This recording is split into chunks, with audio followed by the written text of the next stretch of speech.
incluye las inserciones sobre ese documental. Le damos la bienvenida a don Raúl, 155 años de la muerte de este héroe nacional.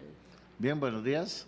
Juan Rafael Mora es para la historia de Costa Rica como lo es Bolívar o el general San Martín para la historia suramericana. Los costarricenses no hemos logrado todavía asimilar el grado de importancia histórica que tuvo don Juan Rafael, porque ni más ni menos, gracias a la campaña nacional, es decir, a esa guerra patria que él comenzó a nivel centroamericano en contra del poder filibustero norteamericano adueñado de Nicaragua, es que en Centroamérica y concretamente en Santa Rosa, el 20 de marzo de 1856, realmente se produjo un hecho fundamental al vencer a los filibusteros, porque se cambió la historia de todo el continente americano. Impedimos que el destino manifiesto, la ideología esclavista, expansionista de los Estados Unidos de la época, llegara inclusive a tomar Guanacaste como un territorio estratégico del gobierno sureño norteamericano, y si eso hubiese pasado al perderse en la batalla de Santa Rosa, habríamos de inmediato perdido la provincia del Guanacaste, se le habría ganado a Nicaragua, y además los Estados Unidos habría declarado como territorio estratégico de esa nación por el canal interoceánico. Así es que, perdón, la batalla de Santa Rosa fue fundamental en la historia americana a nivel continental, y don Juan Rafael Mora, a lo largo de año y medio que duró la guerra, demostró ser el gran líder de un pueblo en armas que entendía bien el sentido de la libertad, como lo seguimos entendiendo los costarricenses. ¿Quién lo mata? Bueno, ¿qué fuerzas lo matan? Como en todos los conflictos, Juan Rafael Mora tuvo que enfrentar un poder poderosísimo, es decir, valga la redundancia, había gente aquí que quería los filibusteros. Sí, realmente en Costa Rica había una parte de la élite cafetalera tan rica como el mismo don Juan Rafael lo era. Él fue el líder de la exportación cafetalera a Inglaterra, y había una parte, repito, de la élite que llegó a la conclusión de que la presencia de William Walker no era tan mala, que William Walker venía a ofrecer, podríamos hablar del primer tratado de libre comercio entre Centroamérica y los Estados Unidos, y entonces él ofrecía revivir la vieja Federación Centroamericana con Nicaragua a la cabeza, y él como gobernante de Nicaragua, porque se hizo elegir presidente, entonces colocar a Centroamérica… ¿Quién ordena esa élite? Sí, él…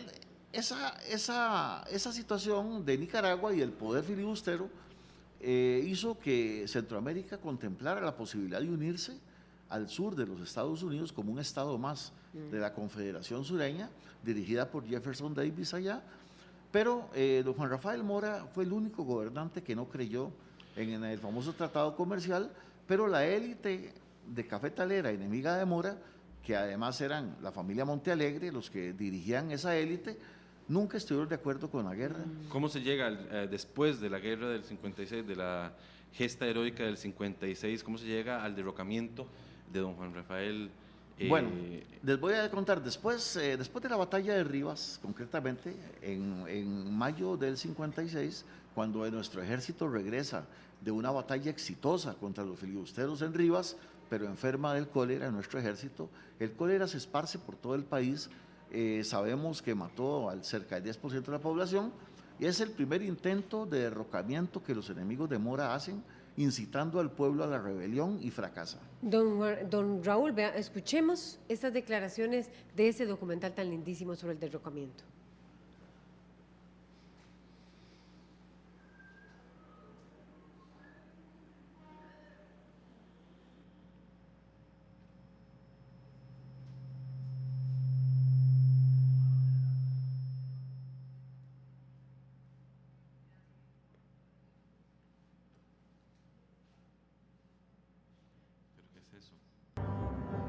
Un sirviente amenaza con un revólver al militar Sotero para que deje al presidente, pero don Juan Rafael le obligó a dejar el arma. Mora fue conducido hasta la artillería, donde se le encerró en un calabozo celosamente custodiado. Casi al mismo tiempo que se derrocaba a Mora, fueron apresados José Joaquín Mora, José María Cañas, el licenciado Manuel Argüello, sobrino y asesor de Mora, el vicepresidente Rafael Escalante y otros funcionarios del gobierno. Al día siguiente, soldados de caballería escoltaron a los detenidos hasta Punta Arenas, y Mora y el grupo completo zarpó en el vapor Guatemala rumbo al exilio hacia El Salvador.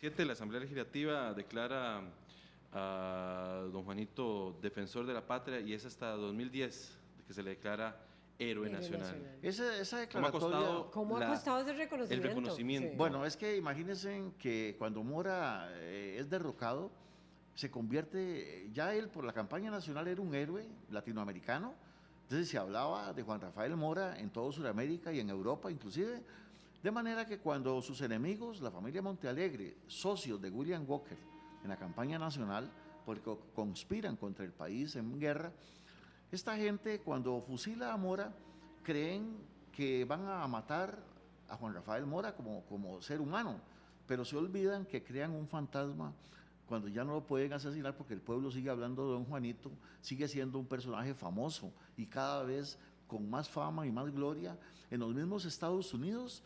Por ejemplo, el periódico The Daily New York Times dice en la edición del 15 de octubre de 1860 que don Juan Rafael Mora no solo es el mejor presidente que ha tenido Costa Rica, sino que ellos, los editores del periódico, no entienden cómo una élite de bastardos, traidores a la patria, se atrevieron a fusilarlo, cuando Mora debería haber sido condecorado y haber sido el mejor y el más exiguo de los presidentes que pudieron haber existido en Costa Rica. ¿Qué nos enseña, Raúl, esta lección tan triste, tan llena de esa mezcla, ¿verdad? De lo bueno y lo malo, ¿qué nos enseña hoy, 155 años después? Tenemos que verlo en términos... Usted decía un tratado de libre comercio. En términos de intereses, los intereses económicos... ¿Me permite, antes de que me conteste esa pregunta, vamos a ver la parte del documental sobre el fusilamiento, porque este documental es una maravilla y tenemos poco tiempo. 30 de septiembre de 1860. En las primeras horas de la mañana, 2 hombres salen escoltados por una tropa de 8 soldados y un oficial. Tienen las manos amarradas hacia atrás. Uno de los condenados camina apesadumbrado. Es el chileno Ignacio Arancibia. Delante, el presidente Mora va con mirada serena y valiente. A la orilla del camino, muchas personas vitorean su nombre. Al llegar a los jogos, ubican a los condenados debajo de la sombra de uno de los grandes árboles. El pelotón de fusilamiento se forma en 2 hileras de 4 soldados cada una. El oficial a cargo desenvaina su sable y da la injusta orden. Arancibia cae fulminado. Mora queda en pie. Los tiradores dispararon a los lados para no herirlo. El oficial con revólver en mano amenaza a la tropa con volarles la cabeza si en una segunda descarga no matan al sentenciado. La segunda fila de tiradores se prepara. Mora respira profundo y él mismo grita: ¡Fuego! Mora cae, pero permanece con vida hasta que el oficial le propina el tiro de gracia.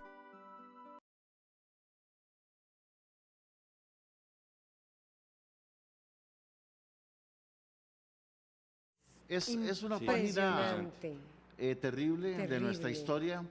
Desgraciadamente permaneció en el olvido.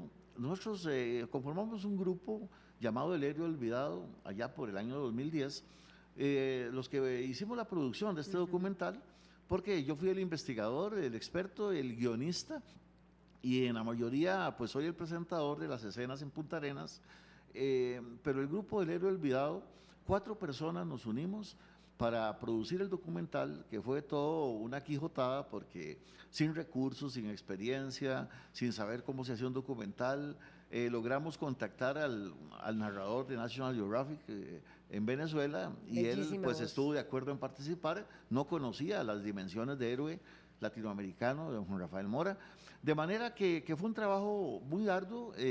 Publicamos un libro llamado Crónicas Periodísticas de la Campaña Nacional, un libro que fue premiado en España por la editorial Casa de América como libro extraordinario. Fuimos a Europa a dar conferencias hace 3 años. Y bueno, y es el único libro de historia premiado en Europa, de un historiador costarricense, que es el caso mío. Y repito, es el trabajo de un grupo llamado El Héroe Olvidado. ¿Qué lección nos deja en segundos? Sé que son muchísimas y que usted es un historiador y un académico, un investigador. ¿Qué lección nos deja este fusilamiento a este país? Bueno, el principal legado de don Juan Rafael Mora y que su muerte haya servido es para que en el siglo XXI los costarricenses recobremos nuestra memoria histórica, en primer término, porque somos un pueblo sin memoria histórica, olvidamos nuestra historia y la prueba de eso son las fechas patrias que no recordamos qué ocurrió ni por qué. Y el legado de Mora es en 2 sentidos, la recuperación de la memoria histórica y la recuperación de la identidad nacional, y tener en cuenta que aún siendo libres, soberanos e independientes, Costa Rica necesita saber de dónde viene y hacia dónde va. Y la historia de Mora es el principal ejemplo de lo que un héroe nacional puede hacer por un pueblo, y en el caso de los costarricenses le debemos eternamente a Mora el ser o lo que somos hoy y no ser un pueblo de antecedentes esclavos, que era lo que pretendía William Walker y sus socios ticos. Muchísimas gracias, don Muchas gracias, Arias. y nos vamos con Nos esta despedimos hermosa con la música. cantata del 56, algo